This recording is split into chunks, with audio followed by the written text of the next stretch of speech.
लेकिन ध्यान देना, संस्कारवान नहीं बन पाएगा। प्रारंभिक शिक्षा संस्कार की है, एजुकेशन बाद में है। यदि वो एजुकेशन टॉप लेवल की भी कर ले और आकर अपने पिता को पिताजी भी ना कह पाए, तो क्या वो पढ़ाई टॉप है, सफल है? मान लीजिए हमने अपने संतान को, अपने पुत्र को 2 वर्ष की आयु थी, उसे लंदन विदेश पढ़ने के लिए भेज दिया और 100 हजारों जितने पैसे लगे लगा दिए। 20 वर्ष, 15 वर्ष, 25 वर्ष की आयु में पोस्ट ग्रेजुएट अपने शिक्षा कार्य को पूरा करके आए और आकर मान लीजिए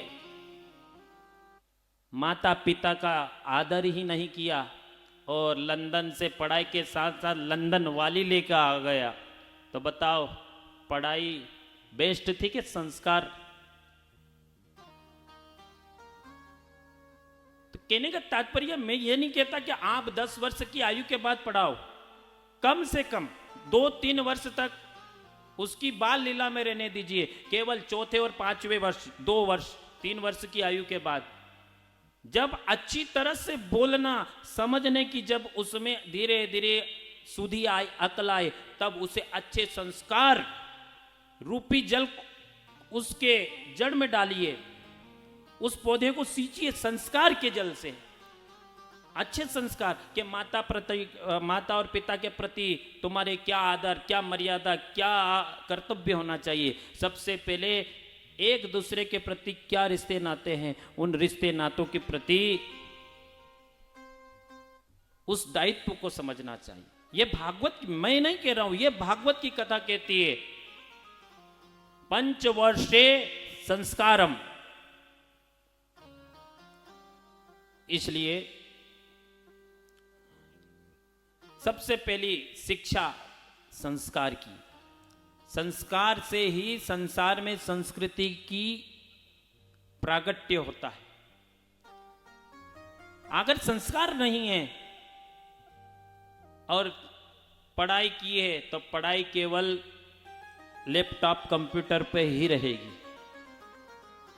माता पिता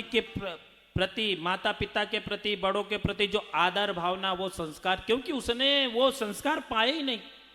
वो संस्कार का अवसर आया, उसके पहले ही आपने उस अवसर से वंचित करके उसे ऐसे कल्चर में, ऐसे वातावरण में, ऐसी स्थिति में भेज दिया कि जहां पर माता पिता, बड़ों का आदर, संस्कार, संस्कृति ये स्थापित ही नहीं है। इसलिए सबसे पहले मैं निवेदन करता हूं कि जिस फैमिली में, जिस परिवार में ये है, सबसे पहले तो अपने बच्चों को अच्छे संस्कार,